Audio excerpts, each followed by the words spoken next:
Aproveitando sua fala, né? Eu acho que daqui dos funcionários, eu e o Betinho somos os mais antigos. Lembrar que a Fundação Cultural, ela já teve outros formatos, né? Desde 73, ela já foi um órgão que era uma fundação que os seus empregados eram do CLT. Eu fui contratado na época do CLT, né? Que já tivemos a Mills aí.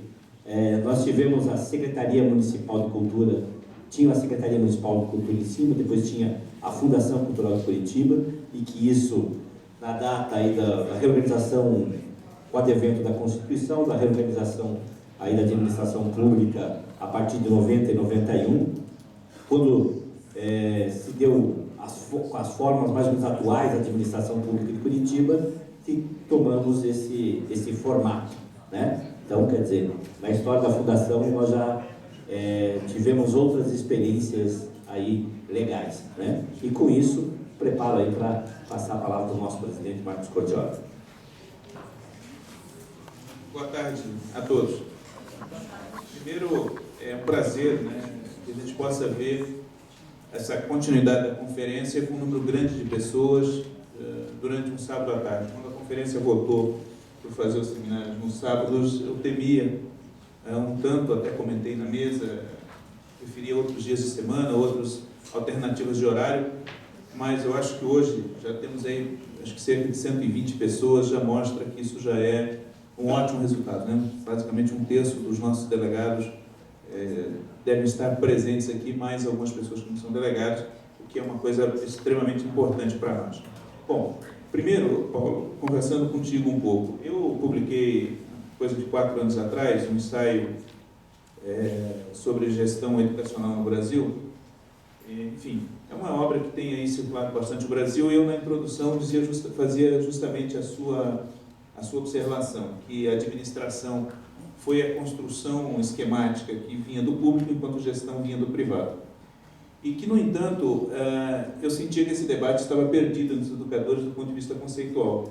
E que o conceito de gestão usado na educação, com o mesmo entendimento de administração pública, embora a palavra tivesse uma origem diferente. Então, eu pedia licença aos meus leitores, naquele momento, para usar a palavra gestão, porque eu estava simplesmente isolado dentro do debate acadêmico naquele momento, em que todos só tratavam disso, desde as diretrizes governamentais até os escritos acadêmicos. Embora, analisando, a esmagadora maioria dos escritos acadêmicos correspondia ao conceito de defesa da administração pública como algo do público diferenciado culturalmente e esquematicamente do privado, né? Então, por isso que, de certa forma, eu acho que esse debate que você coloca é correto, mas eu acho que, do ponto de vista semântico, ele é um debate encerrado e perdido.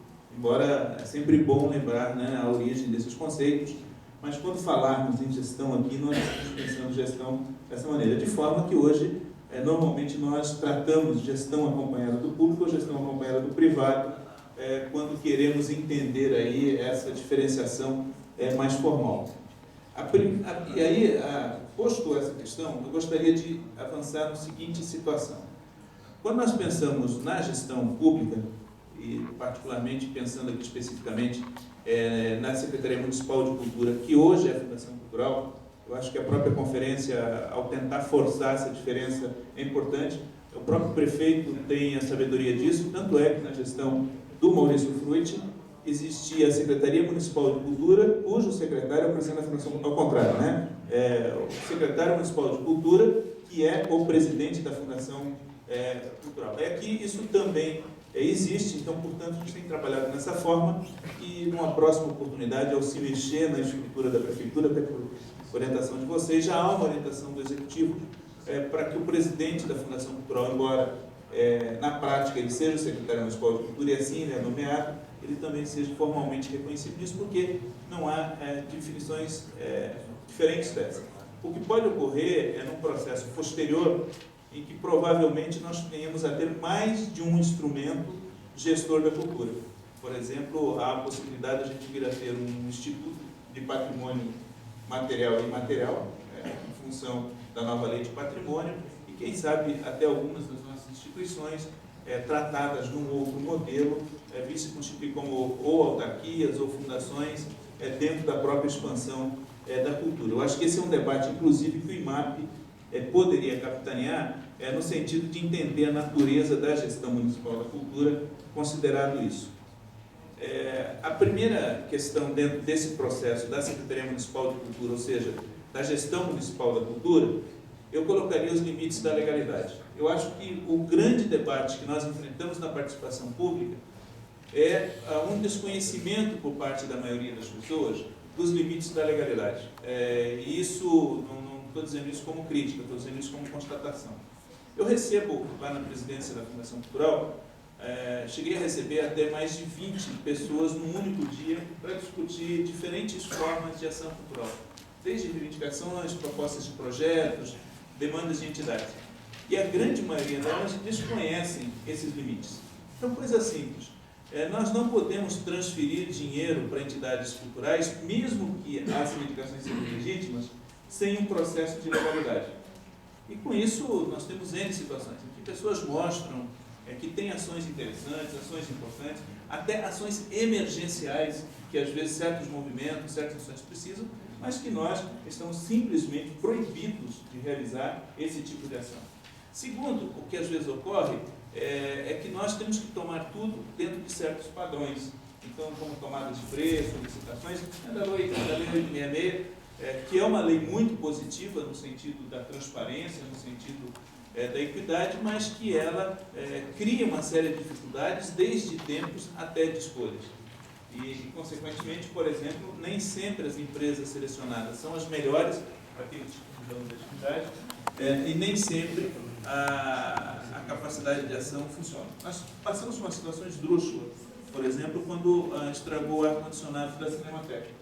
Coincidentemente, a empresa estava em processo de falência, aí a empresa não podia renunciar ao contrato, porque ela estava em processo de falência, e nós não tínhamos autorização para contratar outra empresa.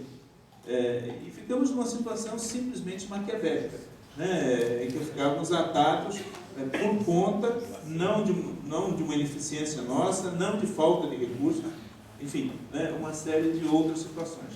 Bom, então acho que existe um conjunto de limites de legalidade que uma parte da participação popular não entende, isso dificulta muito, mas isso pressupõe de nossa ação uma ação tanto pedagógica quanto de esclarecimento praticamente diário. E nós vemos muito isso quando ocorre com o Fundo Municipal de Cultura. Então, às vezes, as pessoas praticam ações que são irregulares, nem sempre são ilegais, muito menos criminosas, mas que nós, mesmo num recurso, que o presidente da Fundação Cultural é a última instância recursal, nós não podemos passar por cima daquilo, embora entendamos que a ação da pessoa foi correta, que a intenção dela foi boa, e boa parte das vezes aquilo foi bom para a cidade. Mas isso não pode ser legalizado, pois se trata de uma irregularidade dentro dos dispositivos que estão lá e que não são dispositivos de controle nosso. São dispositivos ou fixados no plano do governo federal e, portanto, com leis do Congresso Nacional, ou então por conta de diretrizes do Tribunal de Contas da União ou do Tribunal de Contas do governo do Estado do Paraná, da qual, ou normas às vezes fixadas pelos ministérios públicos, dos quais nós não temos condições de lutar contra isso. A segunda limitação são das margens de financiamento. Nós sabemos que o cobertor é curto, que vocês todos sabem dos limites desse tipo de financiamento, então que toda decisão nossa é uma decisão de recursos. Então, às vezes, nós optamos mesmo por deixar espaços nossos em situações precárias. Às vezes, nós optamos por não apoiar certos eventos que são de importância estratégica, simplesmente por falta de recursos, e isso acaba redundando em outras ações, porque os grupos que lidam com esse movimento acabam nos cobrando. O terceiro é um problema de capacidade executiva. A Fundação Cultural tem hoje menos que 300 funcionários de carreira, tem um número daí lotados no ICAC, tem outro número de terceirizados, e tem uma parte desses números que vem aí de seções de outros órgãos. Nós temos vários cedidos em outros órgãos. Então, ocorre, por exemplo, que tem vezes que nós não temos, dentro dos quadros da Fundação Cultural, uma única pessoa especializada no assunto. Por exemplo, no caso do audiovisual. né? Nós não temos ninguém no quadro formal. Durante um tempo, a Fundação Cultural usou de uma forma irregular. Ela contratou pessoas como consultora ou como assessora, e essas pessoas passaram a assinar em nome de coordenadorias da Fundação Cultural, o que é um crime, não poderia ser feito. E nós fomos obrigados, infelizmente, a romper o contrato com essas pessoas, independente das suas capacidades de trabalho, das suas funções positivas, e tivemos que rearranjar, digamos, a gestão com as pessoas que nós tínhamos. Evidentemente que são pessoas com capacidade, com qualificação, mas nem sempre são pessoas com aquela preparação necessária para exercer aquela função. E se vocês forem observar, boa parte das pessoas que estão atuando na Fundação Cultural, nem sempre são pessoas que foram concursadas para aquela ação, mas elas se fizeram ao longo das suas trajetórias profissionais para poder assumir aquelas funções. Hoje nós estamos aí na maior queda de braço que nós temos no governo, inclusive com vocês do IMAP, que é a oficialização de um novo concurso que nos possibilite minimamente reduzir essas dificuldades da capacidade executiva que a Fundação tem. Entendendo aí que nós temos hoje mais de 500 ações diferentes, e dentro dessas 500 ações, e também nós temos um número reduzido de cargos em comissão. Então é comum as pessoas serem mais, tem fulano, um grande especialista. Nós não podemos contratar essa pessoa ou para gerenciar um espaço, ou para ser coordenador de uma área, ou para ser coordenador de um programa, porque as nossas limitações de gestão estão claramente definidas nesse espaço, por mais que a gente lute internamente dentro do governo para ter mais cargos de comissão, para ter mais funções gratificadas, para ter concurso, e até mesmo para trazer pessoas de outras áreas ou retornar funcionários da Fundação que estão atuando em outras áreas do governo. O quarto movimento que nós temos é o da cultura institucional. Queiramos ou não, nós criamos uma cultura dentro da Fundação Cultural que precisa ser modificada. Por exemplo, hoje, nós temos trabalhado muito com os nossos servidores em relação ao que nós chamamos de uma política de acolhimento. Enfim, porque as pessoas chegam, às vezes, no fomento e não têm o devido esclarecimento, às vezes as pessoas telefonam para a Fundação Cultural e não têm a devida informação, às vezes as pessoas comunicam por um determinado tipo de e-mail e não têm essa resposta, às vezes as pessoas vão para um determinado espaço e não têm o devido acolhimento que se tem. Mas é uma coisa muito mais complexa, porque, como o Elton mesmo disse, a Fundação Cultural foi formada por camadas. Eu hoje, analisando a Fundação e comparando a Fundação com os outros órgãos, eu não tenho dúvida que de todos os setores da Prefeitura, o que tem o melhor funcionalismo é a Fundação Cultural. São pessoas profundamente engajadas. Para o microfone. Bem no elogio.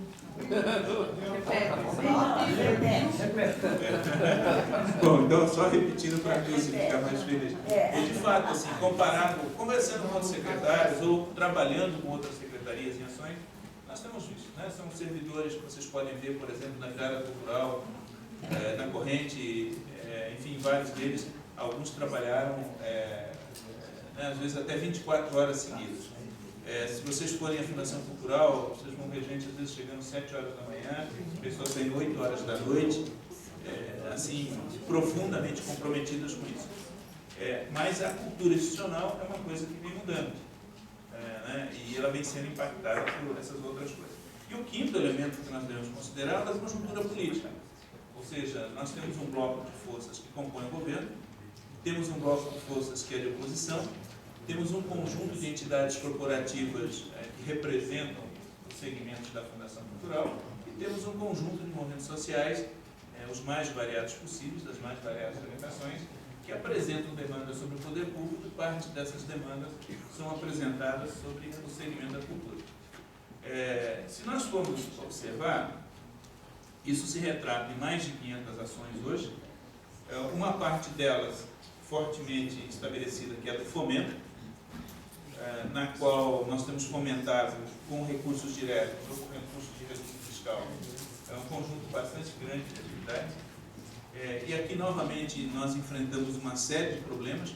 Por exemplo, se nós considerarmos o Ministério da Cultura, que raramente consegue passar de 40% da execução do seu orçamento para fomento, nós chegamos muito próximo. Nos anos anteriores, no ano passado, nós só não fomentamos os recursos que ficaram contingenciados. Esse ano ainda nós temos um valor de recursos contingenciados. Tivemos um problema com o edital, que foi um acordo, inclusive, com a demanda da própria população, que nós não conseguimos executar. O outro, nós temos um conjunto muito grande de ações, e nem sempre a Fundação Cultural consegue dar conta com pessoas, com instrumentos, com recursos de todas as ações. E isso faz com que em alguns anos algumas ações sejam de maior porte, outras sejam de menor porte, outras tenham menos ênfase, outras mais ênfase nessas ações. E por último, a questão dos espaços culturais, que hoje a Fundação chega a 110 espaços culturais. Nem todos ainda estão devidamente organizados, nem nomeados, mas nós vamos apresentar em breve aí um novo reestruturação dos espaços culturais, e cada um deles com um rol de demanda própria e de demanda orçamentária própria.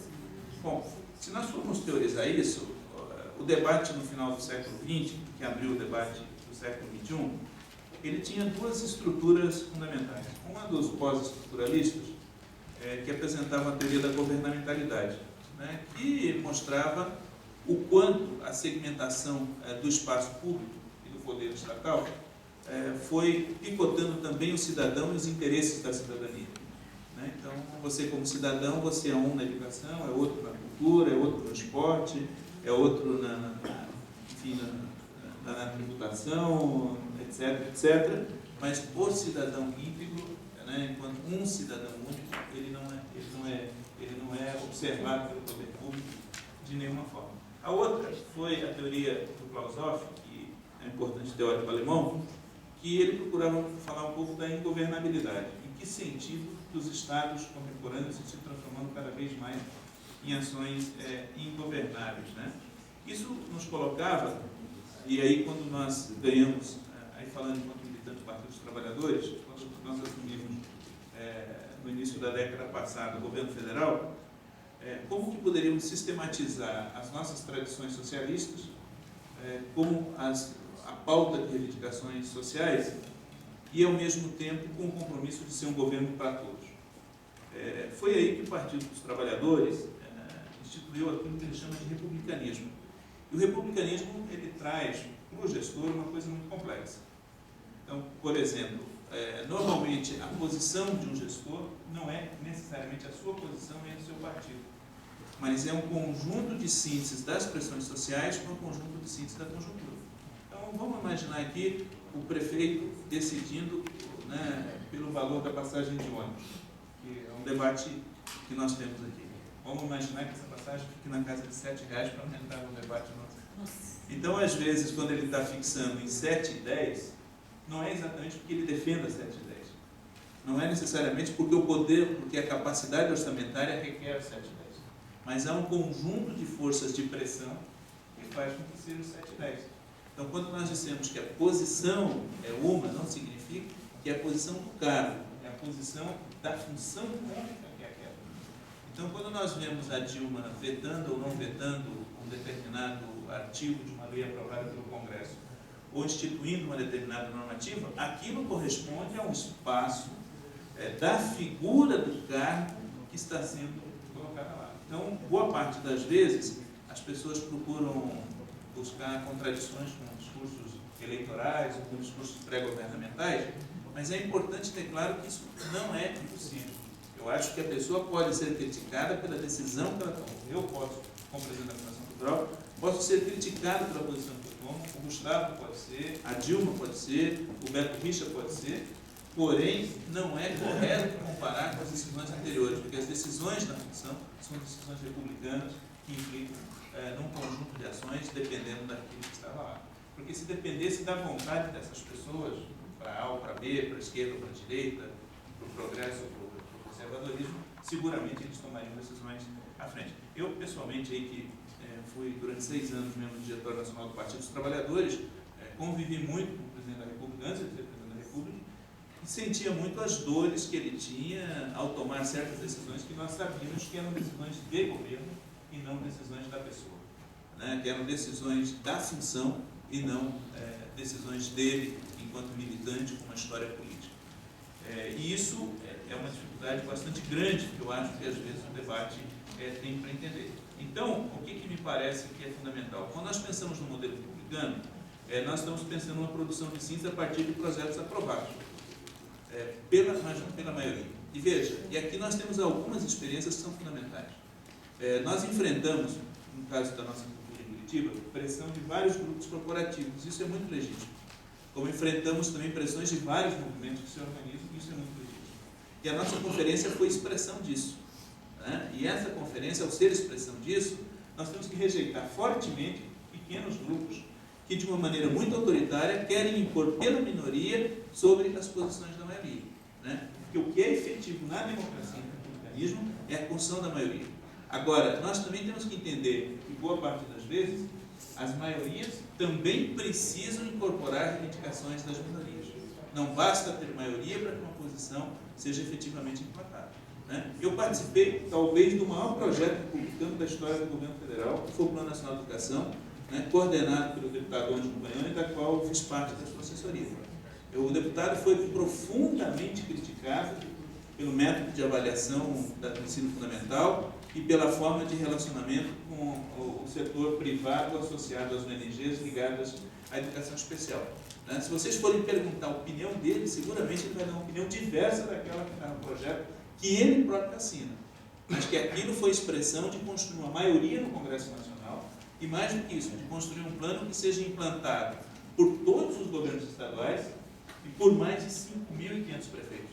Então, em hipótese alguma, um partido, alguns partidos, poderiam apresentar um plano da envergadura do Plano Nacional de Educação com extrema majoritariedade de um partido.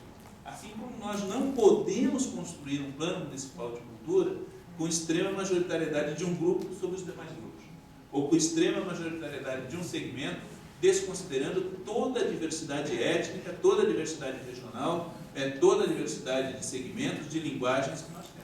Então, o respeito básico e a incorporação das minorias é um elemento central de construção do republicanismo. E aqui nós precisamos rejeitar fortemente aqueles que, com tentativas de golpes, de campanhas difamatórias, de vaias, de acusações baratas, de fraudes de informação, né? Porque este é o grande inimigo da democracia hoje. O grande inimigo da democracia é aqueles que tentam impor a versão de um pequeno segmento, de um pequeno grupo, sobre a grande maioria. É interessante que um pensador francês se dedicou a estudar o problema do fazer da democracia na Europa e, coincidentemente, ele adotou o segmento da cultura para analisar como se produziam as políticas culturais na França. E ele falava justamente disso. Ele falava de um conservadorismo corporativo, onde boa parte das corporações tendem a ser corporativas e têm dificuldade em enxergar os movimentos, porque existem certos direitos conseguidos, existem certos privilégios conseguidos, e para a construção republicana, às vezes, você precisa abrir mão de certos privilégios que você tem, até de certas conquistas que você tem, até de certos limites de direitos que você tem. E a outra coisa, ele me chamava de uma coisa de agentes acionistas, ou seja, eram pessoas que viviam da mobilização e da ação. Ele entrevistou um número muito grande dessas pessoas, e algumas dessas pessoas sequer tinham uma obra de arte, sequer tinham produzido uma obra de arte, mas, no entanto, no caso da cultura, se reivindicavam de militantes da cultura e usavam dessa condição de militantes para impor suas posições. E boa parte dos artistas com obras de arte produzidas, mesmo que não reconhecidas, ou dos produtores com ações produzidas, acabavam não sendo ouvidos em função de uma discussão. E aí, Paulo, eu concordo contigo, né, em conversando, que o privilégio disso deve ser sempre o diálogo. Mas boa parte das vezes, quando o diálogo se transforma em discussão, essa discussão, às vezes, feita pela força, pela imposição, pela distorção de dados, pelo uso inadequado das formas de comunicação, acabam criando distorções profundas no processo democrático e no processo republicano. Bom, então, aonde que nos coloca um posicionamento hoje aqui? Né? Apoiando aí no Slavoj Zizek, que é o pensador que está renovando o marxismo hoje, e eu pessoalmente tive uma experiência ótima com ele. Eu li um livro dele, fiquei simplesmente encantado, fui ver uma conferência dele lá no Sinodel, no Rio de Janeiro, fiquei profundamente revoltado com ele. Depois, por acaso, o Emir Sassi me convidou para ir jantar com ele, eu fui, conversamos novamente, eu fiquei aí profundamente encantado de novo com o pensamento dele. Eu sou um leitor bastante intenso de tudo que sai dele, nos artigos que eu tenho procurado. E o Zizek procura mostrar justamente isso. Como nós precisamos olhar para o poder público e para as mobilizações sociais com olhos multifacetados. Por que isso? Primeiro, é importante entender que o poder público tem esses processos que nós estamos aqui, que vocês sabem, que eu listei, que outros ainda, que por uma questão de tempo, até mesmo de capacidade teórica nossa, nós não nos levantemos. Mas, por outro lado, ele aponta que existem algumas situações que são muito importantes. A primeira delas é a função da transparência.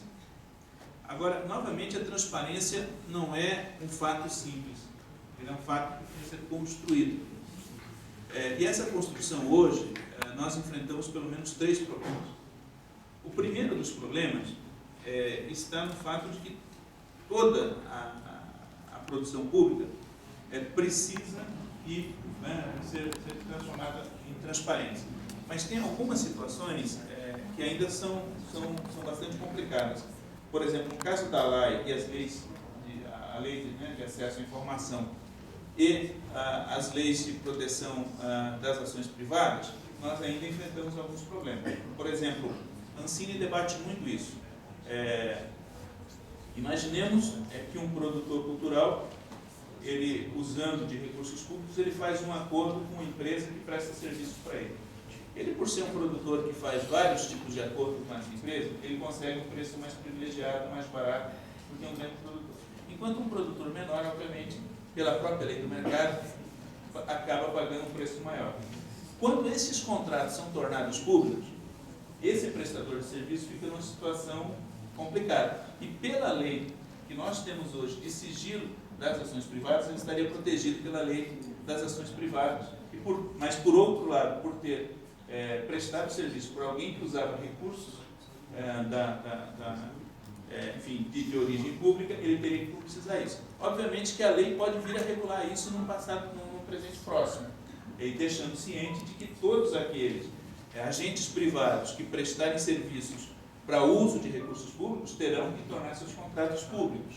Isso é um caminho, porém você não pode fazer isso retroativamente.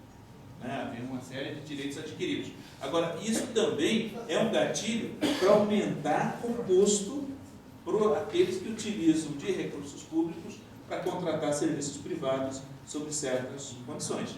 Então, me parece que as questões das transparências, elas enfrentam ainda uma série de problemas que precisam ser avançados. Do ponto de vista da Fundação Cultural, nós enfrentamos hoje um problema tecnológico. A Prefeitura depende, por uma força de contrato, de uma outra OS, que tem uma relação bem diferente com a Prefeitura, que é o ICI, e nós ainda temos tentado, mas é nosso objetivo, fazer com que todos os contratos, com todas as ações, com todas as decisões, inclusive da diretoria, estejam amplamente difundidas aí na internet em maneira bastante simples. Inclusive, nós estamos preparando agora um grande relatório do Fomento, e a nossa orientação é que ele não só apareça em PDF como relatório, mas que também as planilhas em Excel, etc., sejam disponibilizadas para que o sujeito que queira analisar aqueles dados e compará-los e refazer os dados possa ter mais facilidade e não precisa redigitar ou reimportar, que tem sido aí o que as organizações de transparência têm reclamado, né? Que o governo deixa os dados públicos, mas existe uma dificuldade de utilizar as fontes primárias de dados, que é uma coisa bastante importante. O segundo é o da participação, e nós temos aí tentado trabalhar de várias formas. O primeiro é que todas as nossas ações hoje, não vou falar muito disso, porque já tem uma outra pauta, né? Mas elas passam por consulta pública. As críticas que a gente tem na consulta pública são críticas frágeis, que é o fato de a gente não ter uma plataforma. Mas todas as críticas que nós recebemos, ou todas as proposições que nós recebemos via e-mail, são respondidas. Né? E mais do que isso, aquelas apresentações na consulta pública, que são apresentações que nós entendemos como sendo mais consistentes, etc., nós convidamos as pessoas, e aqueles grupos que nas consultas públicas nos enviam uma demanda que nós possamos fazer uma discussão aberta, nós temos feito sem nenhuma exceção. Né? Ou seja, é um caminho para se não avançar. O terceiro, nós temos procurado, construímos aí o Papo de Classe, que eram agendas nossas para conversar com vários grupos, que são formas de consultas também à população em várias áreas. E terceiro, agora eu acho que nós avançamos muito com a constituição de vários fóruns setoriais, está aberto ainda a possibilidade de outros fóruns, e queremos agora propor a próxima reunião do Conselho Municipal de Cultura, que ele convoque os fóruns municipais setoriais criados no processo dessa conferência para criar uma interfórum, né? Ou seja, um espaço onde todos os fóruns possam debater e criar novos canais de interlocução com o poder público de maneira mais direta e mais objetivada, sem nenhum prejuízo às entidades já constituídas, né? O Fórum das Entidades Culturais, o Fórum de Dança, enfim, a todas essas entidades que estão presentes. Bom, e por último, teria mais coisas, mas eu acho que eu já estou no limite do meu tempo, até podemos debater lá. Eu queria discutir 2 pontos rápidos. O primeiro, sobre o estatal e o privado. A cultura debate muito em que medida que os equipamentos públicos eles podem estar sobre uma ação privada. Eu acho que a primeira questão eu já esclareci em relação ao ICAC. Nós entendemos que as organizações sociais no Brasil, as OS, eu mesmo escrevi, gostaria de lembrar isso, a minha dissertação de mestrado, criticando o uso das OS na educação, e critico isso fortemente na medida em que as OS se tornam independentes do poder público e passam a agir de maneira autônoma ou vinculada apenas ao grupo que os dirige, mesmo que esses grupos sejam bem intencionados, né? Ou seja, a meu modo de ver, toda ação pública tem que ser ação pública. Isso é bom que fique assim.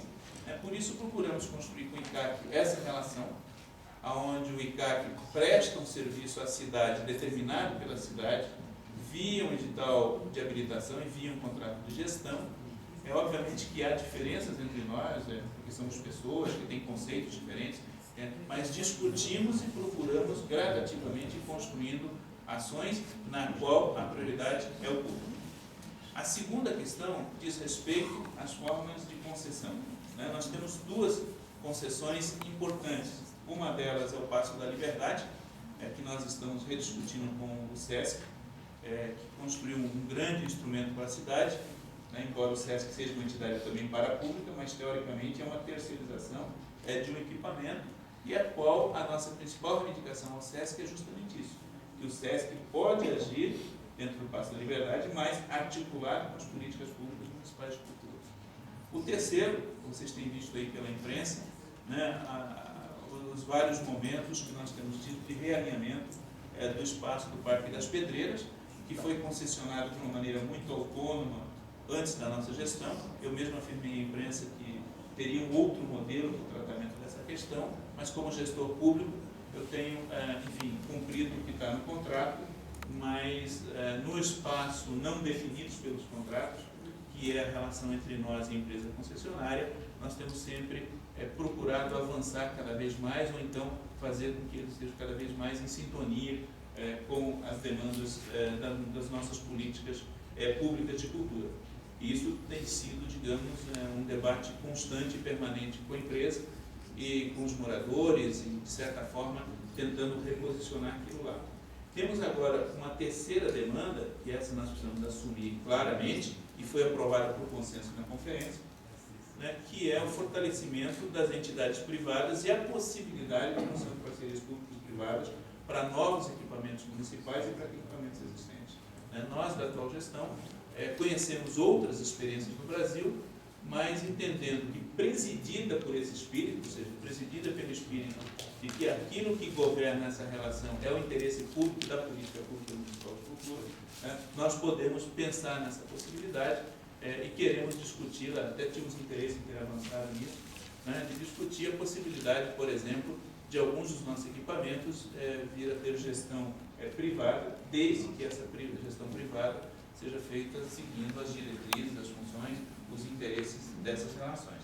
E nesses 3 casos nós entendemos hoje bastante como positivo. O ICAC tem funcionado para nós como um grande salvador, porque nós teríamos dificuldade. Hoje, se não fosse o ICAC, mesmo aí, sem prejuízo de outras críticas que eu fiz à ação do ICAC em outros momentos na gestão passada, não quero retomar isso, mas nós não teríamos mais o funcionamento da Camerata, nós não teríamos mais o funcionamento do Brasileirão, das nossas orquestras, porque no modelo que a Fundação Cultural já estava, teria levado a uma crise muito grande. Nós teríamos ampliado a crise do conservatório, embora juntos nós estamos refazendo a política do conservatório, porque o ICAC e o OS, para algumas áreas do serviço público, eu vou dizer isso claramente, já disse isso claramente, vou dizer com todas as letras, eu acho que é a solução para esse modelo que nós construímos. Não só na educação, na cultura, como na saúde, mas volto a insistir, eles precisam ser presididos e controlados pelo poder público, né? Sem nenhuma forma de autonomia, como acontece com outras OS na área da cultura, a gente poderia citá-las aqui, num debate, talvez nas perguntas, mostrando que, embora elas sejam muito produtivas, que elas sejam muito boas, que elas tenham resultados excelentes, mas o modus operandi delas não corresponde ao modelo público. Isso me assusta muito, porque, enfim, né, a porteira que passa boi, passa boiada, né? Então, às vezes pode estar funcionando bem no momento, e no seguinte não está funcionando bem. Tá? Então, nesses modelos, me parece que nós precisamos ter. E num quinto movimento dentro dessa linha, volto a insistir nisso, tenho sofrido críticas, mas ainda considero fundamental a transferência de recursos públicos para eventos privados que atendam áreas que a política pública municipal não consegue atender. Né? Temos transferido recursos para o Festival de Teatro, temos procurado entender a comunidade do teatro, tentando influenciar o próprio Festival de Teatro para atender demandas dos produtores locais, porque entendemos isso importante. Tem a Bienal de Artes da cidade que a gente tem apoiado, tem o Líder Cultura, né? E agora, inclusive, criamos 2 editais, um distribuição um edital de apoio ao empreendedor cultural, que daí são para eventos menores, com os quais nós achamos fundamental a transferência de recursos privados, porque entendemos que boa parte da cultura se faz por empreendedores privados. Né? E num sexto elemento, que é o que nós queremos debater, nós entendemos também que parte da nossa política de fomento será sempre uma política de fomento exclusivamente estatal. Eu tenho insistido muito nisso. Eu acho que as primeiras obras, as obras autorais, as obras experimentais, elas têm que ser sempre 100%, e algumas áreas específicas, como patrimônio material, etc., elas vão ter que ser sempre 100% estatais, mas que alguns segmentos da cultura precisam cada vez mais ter autonomia e buscar formas de rendimento no mercado.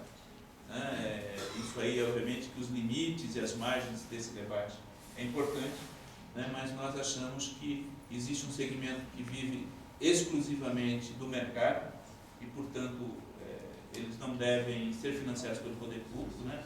Eu me pronunciei disso lá atrás, quando a Maria Bethânia buscou um recurso bastante grande junto com a Andrucha para publicar um trabalho que eu achava genial, mas eu achava que ela não precisava de recursos públicos naquele momento, porque ela tinha capacidade de lançar aquilo por outros meios. Como acho que alguns segmentos nossos, mesmo de artistas bastante consagrados, que têm outras capacidades, embora isso é muito sutil, não deveriam receber recursos públicos, embora alguns artistas nossos são artistas também antigos, com um currículo bastante grande, mas que ainda não têm uma capacidade de mercado, precisam ter parte substancial da sua obra financiada pelo poder público. Então, me parece que nesse segmento as margens não são estáticas, são bastante flexíveis e nós precisamos entendê-las. Sem ter, tendo obviamente situações em que nós sabemos que as leis elas fixam um princípio universal e esse princípio universalizado para aquela situação, ele pode cometer determinadas injustiças. Tá? Então, por exemplo, no caso da música, nós temos como princípio sempre fomentar a música autoral. E aí nós enfrentamos alguns problemas que alguns artistas extremamente importantes querem recuperar algumas obras importantes e nós ficamos limitados. Obviamente que isso é um problema e que, como você mesmo disse, e a colega também falou, a Sheila também disse, toda regra, ela é uma regra que vai sempre sendo aprimorada. Por isso que eu defendo a ideia que nós temos sempre pautas eternas, com as quais nós vamos ter que estar sempre repactuando. Então, nessa relação entre o estatal e o privado, e a cultura e o mercado, eu gostaria também de me posicionar claramente e acho que isso é um dos elementos aí que a nossa conferência tem debatido. Felizmente, a conferência aprovou por unanimidade essa posição que me pareceu extremamente positiva. É isso, obrigado. Obrigado, Marcos. Assim, eu vou passar o microfone, vou pedir com uma pessoa.